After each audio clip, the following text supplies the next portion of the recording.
The paperwork said it was a diplomatic posting. What it did not say was that Gareth Reed would be the seventh human sent to this assignment in 2 years, and that the other 6 had all quietly asked to be transferred within a month. Nobody told him that part. Galactic Crossroads Station sat in orbit around a red star that was slowly dying. It was a big place, wide corridors, dozens of species moving through it at all hours, the smell of recycled air, and about 40 different kinds of food all mixed together. Gareth arrived with one bag, a small box of camping gear he brought everywhere out of habit, and a folder of briefing notes he had already read 3 times. His assignment was simple on paper. The Drakvari had agreed to talk about trade. Gareth was supposed to be the human face of those talks. He was not a soldier, he was not a scientist. He was a cultural liaison officer, which mostly meant he was good at sitting in rooms where nobody wanted him and not making things worse. The Drakvari were hard to miss. They stood nearly 3 meters tall. Their scales shifted color depending on their mood, deep blue when calm, red-orange when angry, and a flat gray that nobody on the station liked to see because it meant something was about to get broken. They had long necks, wide wingspans even when folded, and breath that had once, according to station records, melted a negotiating table during a disagreement over import tariffs. Gareth was given a small office near their residential block. It had a viewport that looked out at the red star, a desk that was slightly too big for the room, and walls that smelled faintly of old stone because the Drakvari had requested the corridor materials match their homeworld's rock. His first full day, he passed 4 Drakvari in the corridor. Not one of them looked at him. That evening he found out that Elder Dravan, the head of the Drakvari Council on the station, had told his people in a closed meeting that the humans had sent warm meat that learned to type. Gareth heard this from Overseer Nath, the station's insectoid administrator, who relayed it with the kind of flat, clinical tone that made it hard to tell if he thought it was funny or alarming. Gareth thanked him and went back to reading Drakvari cultural texts. The next morning, a Drakvari named Sora appeared outside his office door. She was younger than the elders, shorter by half a meter, and she held herself with the tight, controlled posture of someone who had been given an assignment she did not want. She told him she would be his escort. She said it the way someone says they will be doing extra unpaid work. He invited her in. She did not come in, but she did not leave either.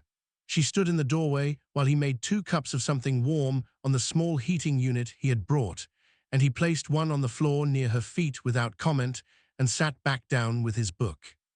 She looked at the cup, she looked at him, she did not drink it.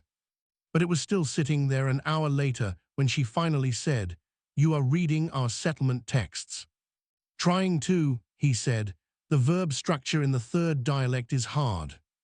She was quiet for a moment. Then she said, "You are pronouncing the title wrong in your head. I can tell from how you pause." He asked her to correct him. She did. He wrote it down. That was the whole conversation.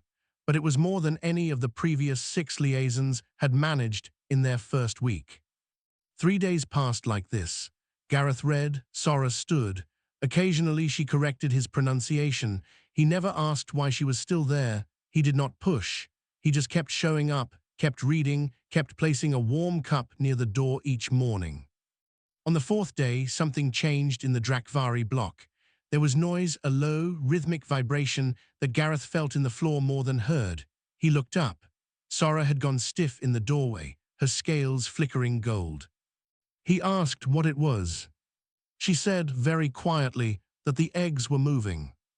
The clutch 9 eggs in the Drakvari chamber was not supposed to hatch for another 3 weeks. Early movement meant early hatching. In Drakvari culture, Sora explained, hatchlings arriving before schedule was considered a sign of a strong clutch. Elder Dravan was already calling it an omen. The station started to prepare. The Drakvari residential block went on a kind of quiet alert, not hostile, but focused.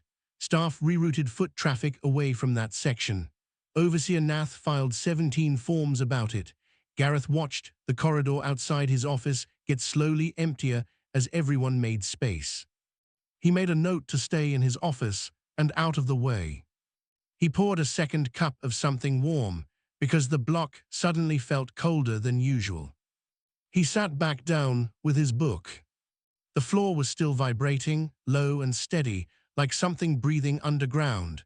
The egg chamber was not a place Gareth was welcome, and he knew it. So while every Drakvari on the station filed through the heavy doors at the end of the corridor, Gareth stayed where he was sitting on the floor outside his office, back against the wall, a book open on his knee. The corridor was empty now, just him and the faint smell of warm stone drifting out from the Drakvari block. The doors to the chamber were closed. From behind them came a sound low and layered, like voices folded on top of each other until they stopped being separate and became one long hum. The fire song. Sora had explained it once, briefly. It was how the elders called to new hatchlings. It was how the young ones learned, in their very first moments, who they were. Gareth read, or tried to. Inside the chamber, the 9 eggs sat in a shallow ring of heated stone. The elders stood at the outer edge, their fire song rolling through the air in slow, deep waves. The assembled Drakvari watched in silence. Even Elder Dravan had set aside his usual cold expression. This was sacred. This was old. This was the moment a Drakvari became a Drakvari. The first egg cracked. A small, golden-scaled head pushed out. The hatchling blinked. Its eyes were huge, bright amber, still adjusting to the light. It opened its mouth and made a thin, sharp sound. Several elders leaned slightly forward. The fire song grew warmer, more welcoming. The second egg cracked, then the third. One by one they came out, small enough to fit in 2 arms, but already showing the wide jaw and folded wing stubs of what they would become. They were slick from the shells. Their claws scraped the stone. They moved like they were still figuring out how legs worked. Sora stood at the back of the chamber near the door. She watched. She felt the pride of it, the weight of it. She had been born in a chamber like this one, somewhere she did not remember. Then something happened that she did not have a word for. The 5th hatchling came out of its shell, stood up, took 2 wobbling steps toward the fire song, and stopped. Its head went up, its nostrils opened wide. It turned. Not toward the elders, not toward the fire, it turned toward the doors. The 6 came out, did the same thing, stopped, lifted its head, turned. Then the 7th. Sora felt the air change before she understood what she was seeing. All 9 hatchlings, some still wet from the shell, had turned away from the assembled elders and were now facing the same direction, toward the doors, toward the corridor.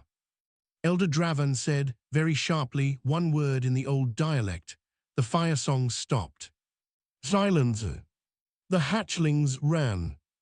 Not fast, they were 30 seconds old and still figuring out their own feet, but they moved with a certainty that had no business being in creatures that young. They scrambled toward the doors. Sora barely had time to step aside before the doors burst open and 9 small dragon Barbies tumbled out into the corridor in a pile of claws and golden scales and tiny, furious energy. They did not look around. They did not hesitate. They ran straight down the empty corridor toward the small, quiet human sitting on the floor reading a book. Gareth heard the noise first, a sharp scratching, like a drawer full of forks being shaken, and looked up just in time to see 9 small creatures sprinting at him at full speed.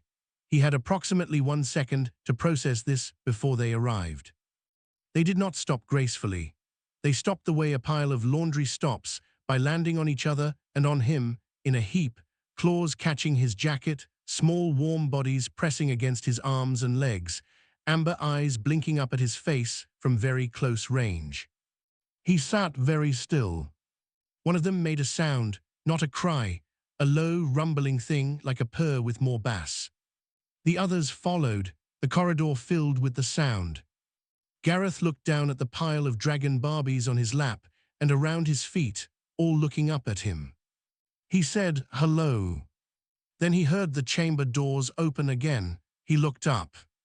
Sora stood there, and behind her, filling the doorway completely, was Elder Dravan, ancient, scarred, 3 meters of iridescent scales and centuries of pride. He looked at the hatchlings. He looked at the human. Not a single hatchling looked back at him. The scans found nothing. Gareth submitted to all of them without complaint: chemical sweeps, thermal imaging, pheromone filters, biological trace analysis. He stood in the scanning room and let the machines run for 2 hours while Overseer Nath watched with the specific stillness of an insect that has seen something it cannot file into any existing category. Nothing, no agents, no lures, no tricks, just a human, slightly warm, smelling faintly of wood smoke and old paper. Elder Dravan was not satisfied. He told the council that the machines must be wrong. He had 500 years of Drakvari history telling him that hatchlings bond to their own kind, to the fire song, to their blood. He had never, in all of that history, heard of a clutch turning its back on 50 waiting elders to sit on a foreign species. The council debated. The language got sharp. At one point, 2 younger Drakvari suggested the whole thing should be treated as a contamination event. Meanwhile, every time station staff tried to move the hatchlings away from Gareth's office, it went badly. The hatchlings cried, not in a small way, in a way that made the walls hum. The sound passed through the station's hull plating and came out the other side. Workers 3 blocks away stopped what they were doing and looked at each other with expressions that said they were strongly reconsidering their career choices. The moment the hatchlings were placed back within range of Gareth, the sound stopped, every time, like a switch. After the 4th attempt, Overseer Nath quietly suspended the relocation efforts. He sent Gareth a short message that said only, "Please continue to remain available." Gareth stayed in his office. The hatchlings filled most of it now. 2 slept on his desk. 1 had climbed onto the top of his storage shelf and stayed there, looking down at everything with enormous amber eyes. The others arranged themselves around the floor like very large, very warm pieces of furniture. Sora came at the end of the 2nd day. She had been assigned to monitor the situation, which meant she was spending most of her time in his doorway again. She did not say much. She watched the hatchlings and occasionally watched him with an expression that had stopped being suspicious and become something more like confused. On the 2nd evening, after a long silence, she asked, "Why do they go to you?" Gareth looked up from the corner of his desk he had managed to reclaim from the sleeping hatchlings. He thought about it. He said he did not have a certain answer, but he had spent 2 days thinking about it, so he had a theory. He said humans spent a very long time near fire, not building things with it or using it as a weapon, just sitting near it, learning how it moved, learning what it needed to stay alive. For hundreds of thousands of years, long before cities or ships or any of this, a human at rest near something warm was not a threat to anything. They were just there, present, steady. Drakvari elders were powerful. They were ancient and large, and their fire song was meant to anchor hatchlings to their people. But they were also a lot. To a creature born 30 seconds ago with no language and nothing but raw instinct, the first thing they met was 50 large bodies, a great deal of noise, and the kind of energy that every animal in the universe recognizes as dominance. And then there was a corridor, and in that corridor, a human sitting still, not performing anything, not claiming anything, just warm. Gareth said, "To something that young, I think I felt like a hearth." Sora looked at him for a long moment. One of the hatchlings shifted in its sleep, and its tail draped across Gareth's foot. She did not say anything for a while. Then the door at the far end of the corridor opened, and someone walked in who made Sora straighten immediately. Ambassador Rael was not as old as Elder Dravan, but she carried herself with the kind of deliberate calm that is harder to achieve than rage. She looked at the hatchlings. She looked at the human. She looked at Sora. She said, "I have been reading the biological records."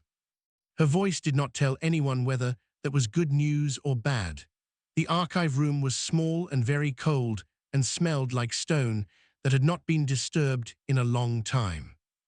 Ambassador Rael unlocked it herself. She did not bring the council. She brought Sora because Sora was already involved, and she brought the scan data on Gareth because it was relevant. She did not bring Elder Dravan, because what she had found was the kind of information that needed to be understood before it was argued about. She pulled the file from the deepest section of the Drakvari biological records. It was old. Not old the way last century is old. Old the way the species was old, back before space, before cities, back when Drakvari hatched in mountain passes and thermal vents under an open sky. She read it aloud. Sora listened. In the old records, hatchlings did not always bond to their parents.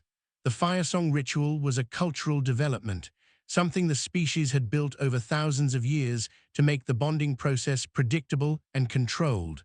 But underneath that ritual was something older, something biological. Newborn Drakvari, in the first minutes after hatching, bonded to the first source of sustained warmth without threat they detected. In nature, that was usually apparent. Sometimes it was a warm rock shelf that had been sitting in the sun. Once, in a record that several Drakvari historians had argued was apocryphal, a clutch had bonded to a large, slow herbivore that had wandered into the hatching site and sat down nearby. The bond was not about species, it was about safety, it was about warmth that did not ask anything in return. The firesong ritual existed to make sure elders got to the hatchlings before anything else did. It worked because the ritual started immediately when the eggs began moving. The elders were ready. The hatchlings emerged into the song and the bond formed correctly. The clutch, this time, had come early. The ritual had not started yet. The elders were still gathering when the first hatchling pushed through its shell. And in that gap, through a corridor wall, the hatchling's instincts had found Gareth Reed, sitting still, warm, radiating the specific kind of calm that tens of thousands of years of sitting near fire had built into human bodies so deeply it had become biological.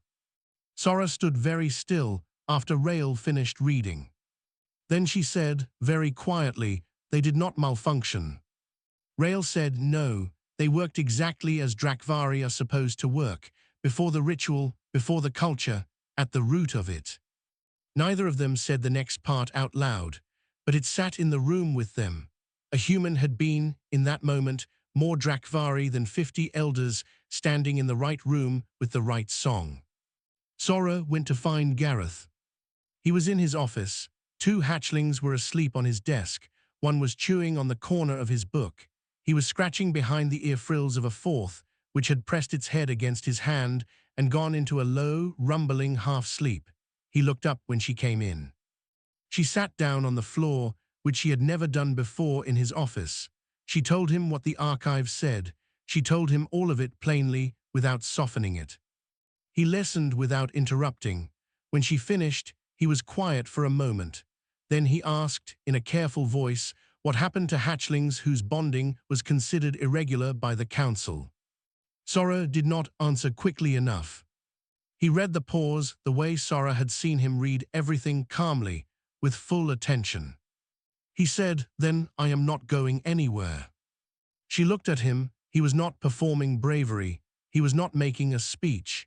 He was just stating a fact, the same way he had stated every other fact in the past week, with the same quiet weight he put behind everything. One of the hatchlings opened one amber eye, looked at him, and closed it again. That evening, Elder Dravan called a formal tribunal. Under old Drakvari law, hatchlings whose bonding did not meet the recognized standard could be reclassified. It was a word that carried a specific, old meaning, and nobody in the Drakvari block used it lightly. The tribunal was set for 38 hours from now. Gareth was informed by message. He read the message twice. Then he put his reader down, looked at the 9 hatchlings distributed around his small office, and said to no one in particular, "All right then." He went in alone. Ambassador Rael had offered him 3 different legal strategies. Overseer Nath had quietly suggested an interspecies intervention filing that would delay the tribunal by 60 days. 2 human diplomatic staff from the station's outer ring had sent messages offering support and backup. Gareth thanked all of them and said no. He said, "You do not settle a question about fire with paperwork." The Drakvari Tribunal Hall was the largest space in the residential block. The walls were dark, unfinished stone, the kind they had shipped from their homeworld at significant cost, because no synthetic material felt right. A low fire burned in a raised basin at the center of the room. The ceiling was high. Every Drakvari on the station was there, arranged in a wide arc facing the basin. Elder Dravan sat at the head of it, with two other senior council members beside him. Gareth walked in and stood near the fire, because it was warm and the room was not. Elder Dravan opened the tribunal. He was precise and formal. He said the bonding event did not meet established criteria. He said the hatchlings had not received the fire song. He said their bond was irregular and that irregular bonds, under law that predated the station by 400 years, required review and correction. He did not look at Gareth while he spoke. He looked at the fire. When he finished, the room was given over to Gareth. Gareth did not use notes. He stood near the basin and let the heat of the fire touch the side of his face, and he spoke. He did not argue law. He did not cite the archive. He talked about fire. He said humans had no natural weapons, no claws, no armor, no venom. What they had, for longer than any record could reach, was fire, not as a tool at first, as a companion, something they sat with, tended, kept alive through cold seasons and dark nights, something that gave heat and light and asked only that they pay attention to it. He said a human at rest near something warm was one of the oldest arrangements in the universe. It was not a trick. It was not a manipulation. It was what his species had been doing, without thinking, before they had words for it. He said when those hatchlings came out of their shells and turned toward him, they were not malfunctioning. They were listening to something true, something older than the ritual and older than the law, something that said warmth, stillness, no threat, and moved toward it. He paused. He said, I know I am not Drakvari. I know I did not sing to them. I know I have no place in your hatching chamber and no history in your archives. He looked at the fire, but they came to me, and I would be a very poor species if I turned that away. He looked at Elder Dravan. He said, they ran to me. That is done and cannot be undone. But I will spend every day I am on this station making sure they know what they are. I will learn your histories so I can teach it to them. I will not replace what they come from. I will hold it for them until they are big enough to carry it themselves. Silence. Then, from the back of the hall, a sound began. The hatchlings had been kept there, corralled behind a low barrier. They had been quiet through the entire proceeding. Now, one by one, they lifted their heads and began to make a sound. Low, deep, layered. The fire song. Nobody had taught them that. They had never received it. But it was in them, somewhere beneath everything, and it was coming out now, directed at the fire in the basin and at the room and at all of it, in 9 small, imperfect, very sincere voices. Every elder in the room went still. Elder Dravan looked at the hatchlings for a long time, then he looked at Gareth, then he looked at the fire. He said the tribunal would deliberate. But when he said it, something in his voice was different. The certainty had gone somewhere. In its place was something older and quieter that had no name in any language Gareth knew. The tribunal took 6 hours. Gareth spent them in the corridor outside the hall, sitting on the floor again, because it was the most natural position he had found on this station. The hatchlings were with him. They had not been returned to the chamber. No one had tried. When the doors opened and Elder Dravan walked out, Gareth stood. Dravan did not look at the hatchlings first. He looked at Gareth. He said the tribunal had reviewed the archive materials. He said the biological record was considered valid. He said the clutch had hatched outside the ritual window, and the bond that formed in that window, however unusual, was, under the oldest layer of Drakvari law, a real bond. He said the hatchlings were recognized. Gareth let out a slow breath. Then Dravan said there was a condition. There was an old designation in Drakvari law that had not been used in living memory. It had no good translation into any other language on the station. The closest Gareth could get was First Heat Guardian. It was not parenthood. It was not ownership. It was the formal recognition that a specific being had been the first warmth a hatchling found, and that this carried responsibility. Dravan looked at him for a long moment and said that under law, Gareth Reed held that designation for all 9. Gareth said, "I understand." Dravan said, "I am not certain you do. It is not a small thing." Gareth said, "I know, I still understand." Dravan looked at him for another moment. Something moved across his old, scarred face, something that was not warmth exactly, but was in the same neighborhood as reluctant respect. He turned and went back through the doors. The days after the tribunal were strange and busy and better than anyone had planned. Trade negotiations resumed. The atmosphere in the meeting room was different. Not warm exactly, the Drakvari did not do warm but less hostile. Ambassador Rail ran the sessions. Sora attended as escort.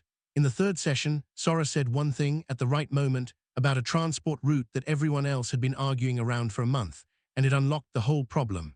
Rail filed a report to human diplomatic headquarters that described the outcome as statistically improbable. Gareth's office got crowded fast. The hatchlings were growing. 9 of them, growing quickly, in a space designed for one medium-sized human, was a situation that required creative arrangement. They had also developed a habit that Sora called gift-bringing. She explained it matter-of-factly one afternoon while watching one of the hatchlings carefully place a bolt on Gareth's desk. She said hatchlings in the wild brought things to their warmth anchor, small objects, things they found interesting or important. It was old behavior, a way of saying, "Here is something, I thought of you." Gareth lined everything up on his windowsill: a bolt, a smooth piece of dark metal, a chunk of something that might be asteroid rock, a data chip that definitely belonged to someone else, but that he decided not to investigate too closely. The assignment was supposed to end at 6 months. He asked for an extension. The request went to Overseer Nath, who processed it with his usual clinical efficiency and approved it within an hour and a half without comment. A month later, Gareth received a short message from Dravan's office, not from Dravan directly, but close enough, that said his extended access to the Drakvari residential block had been made permanent. He sat that evening by the viewport in his expanded office. They had given him a second room, which the hatchlings had immediately claimed, with 2 sleeping on his legs, and 1 draped across his shoulders, and the rest arranged around him in various states of heavy, warm unconsciousness. The red star outside was dim now, throwing long amber light across the station. It looked like the last hour of a campfire, the kind of light that made everything feel slow and right. He thought about the first night he had sat near a fire, years and years ago, in a field somewhere, young and not particularly remarkable, learning how to keep it alive through the cold. He thought it was funny, in a quiet way, that it had led here.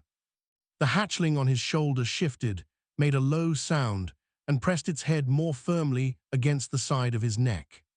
He stayed still so it could sleep.